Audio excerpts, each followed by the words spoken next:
Chancellor, in accordance with the Charter, statutes and ordinances of the University, I present to you this person on whom we wish you to confer an honorary degree, Mr. Adewale Akinnuoye-Agbaje. Mr. Adewale Akinnuoye-Agbaje is a person whose life story and international success must inspire thousands of students facing hardship across the globe. He is an internationally acclaimed actor, writer, director, and former fashion model. His acting career has seen him perform in some of the most successful and highly acclaimed films and television programs of the 21st century, with standout roles in such series as Lost and Oz, as well as roles in enormously successful films such as The Bourne Identity and Suicide Squad. Adewale has been a constant presence on our screens since 1995, when his acting career began in the film Congo. He has achieved all this despite the incredible pressures he faced while growing up in the United Kingdom as a foster child of Nigerian descent. Adewale Akinnuoye-Agbaje was born in Islington, London, to Nigerian parents of Yoruba origin, who were students in the UK. When he was 6 weeks old, his biological parents gave him up to a white working-class family in Tilbury in Essex. His foster parents had over 8 other African children, including his 2 sisters, living in their house. Raised in extreme poverty, his foster father made a living as a lorry driver and struggled to support the family financially. Speaking in The Observer newspaper about his life in Tilbury, Adewale said, "The house was run by my mother, and because there were 8 or so kids, there was no time for individual attention. It was about survival. It was about where the next meal was coming from. The only haven I had was sleeping behind the sofa in the corner of the room. That was where I could get some kind of peace." Growing up in Tilbury as the only black family, young Adewale was subjected to constant racial abuse. When he was 8 years old, his biological parents took him back to Nigeria, but the experience proved traumatic for young Adewale. Unable to speak the Yoruba language and afraid of his new foreign environment, he withdrew within himself, refusing to speak for the greater part of a year. Disturbed by his behavior and his inability to assimilate into Nigerian culture, his Nigerian parents sent him back to Tilbury shortly afterwards. The brief exposure to Nigeria left him struggling to reconcile his heritage with the distinctly working-class English culture and environment he was raised in. As a teenager, facing a severe cultural identity crisis and desperately searching for a sense of belonging, he joined a local skinhead gang. At 16 years old, his Nigerian parents intervened, pulling him out of the harsh environment in Essex and sending him to a boarding school in Surrey. Faced with a new challenge of adapting to yet another foreign environment, Adewale was able to turn his life around and apply for university.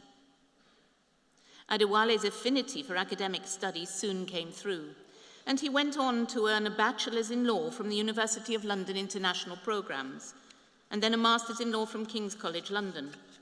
This experience studying law proved to be formative for Adewale, who has mentioned in interviews that the concentration and dedication necessary to completing a law degree has helped him directly with his acting.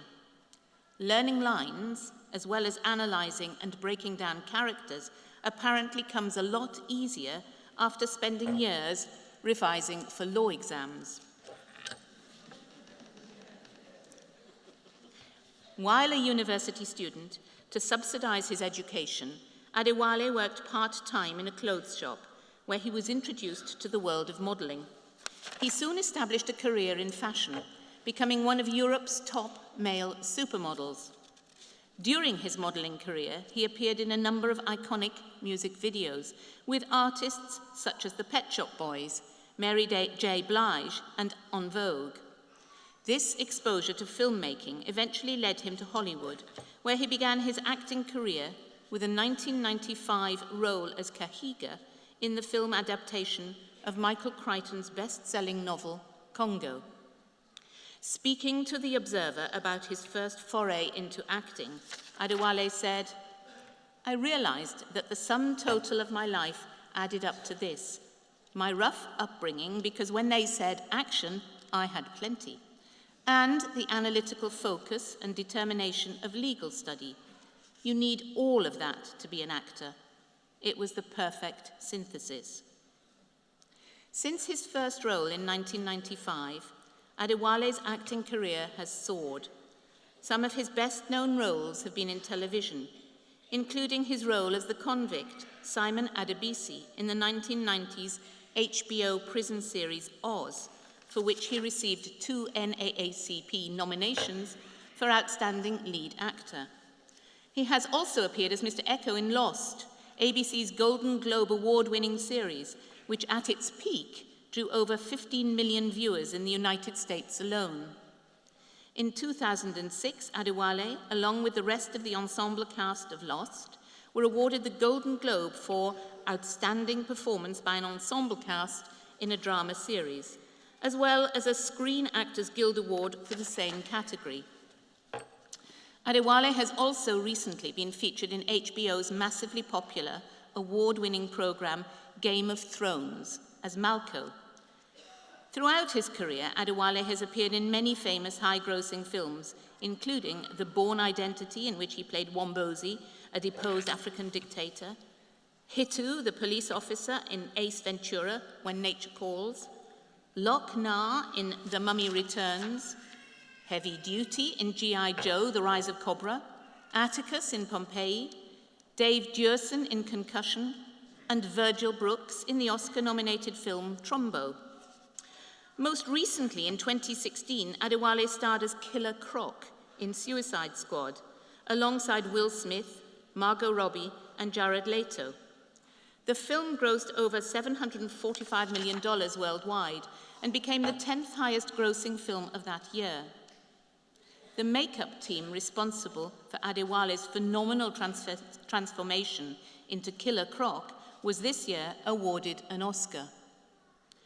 Adewale is now currently starring opposite Kyra Sedgwick in the new ABC thriller 10 Days in the Valley.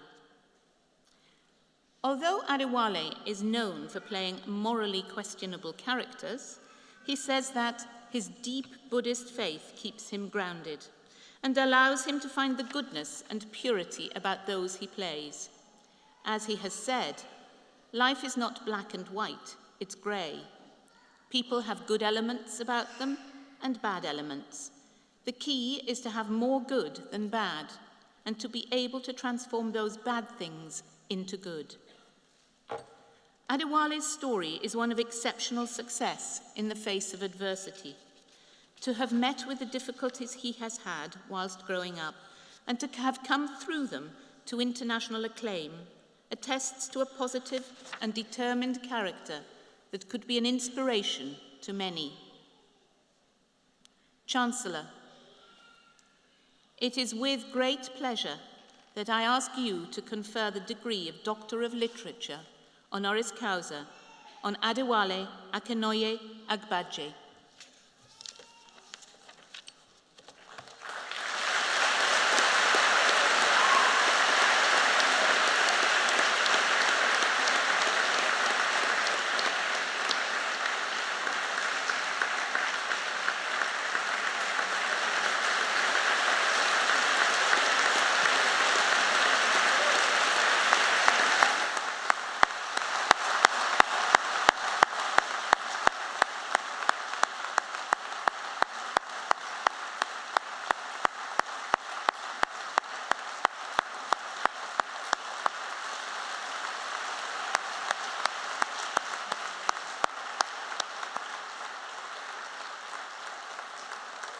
I now call upon Mr. Adewale Akinnuoye-Agbaje to respond.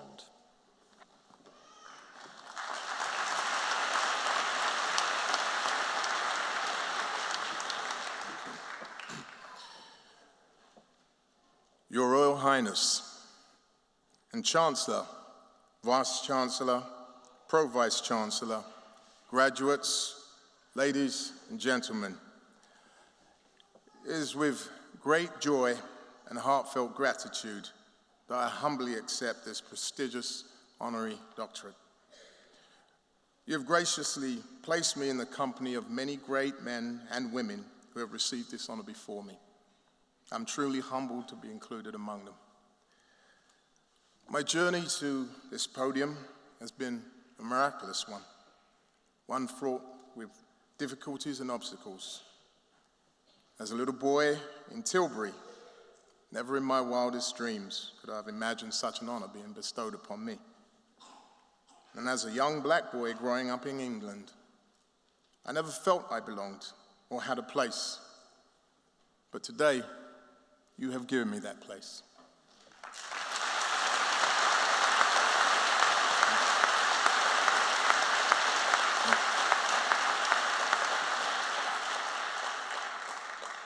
But as I stand before you, as the sum total of all the efforts, sacrifices, and support from my grandparents, my parents, my foster parents, my siblings, my friends, and my peers. I stand before you because of my grandfather's dream to educate his son, and because of my father, who in turn carried on with that dream, ensuring education for his son, me. Without my parents' efforts, a vision for my future, I would not be standing here giving you this speech today. My education became the key to inner transformation and personal fulfillment. For me, one of my greatest life-changing moments came when I passed my first exam. Before this, I was always led to believe that I was not intelligent. Throughout my life, I've been made to feel as if I was incompetent, stupid, dumb, and that wouldn't amount to anything. But after passing that first exam, I'll never forget how I wept my eyes out.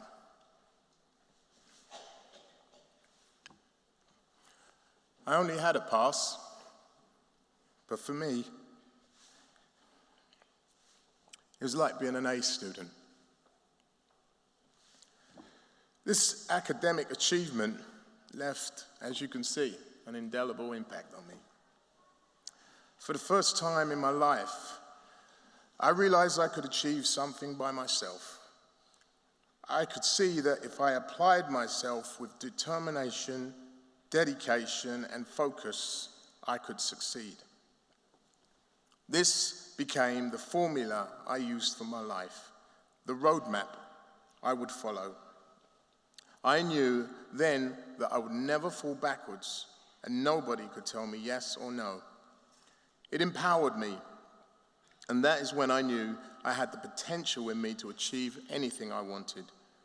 From that moment on, I became the driver of my destiny, and no longer a victim of my circumstances.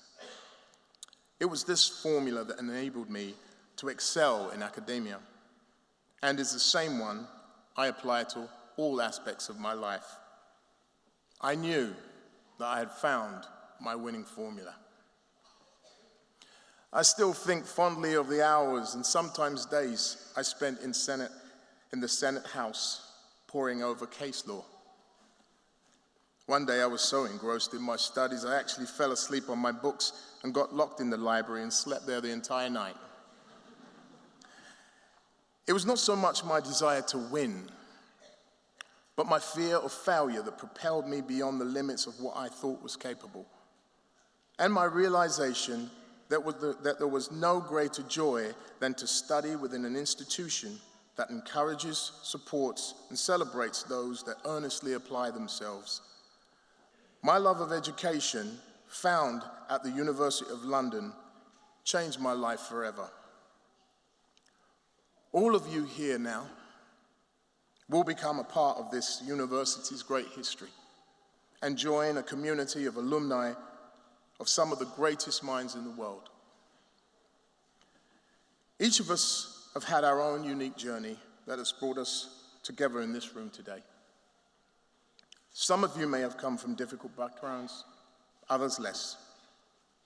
Along the way, we made friends, companions, and study partners who have supported us and are all precious to us. I myself could not have made it without the help of my fellow students, and in particular, my dear friend, Herman Jean-Baptiste.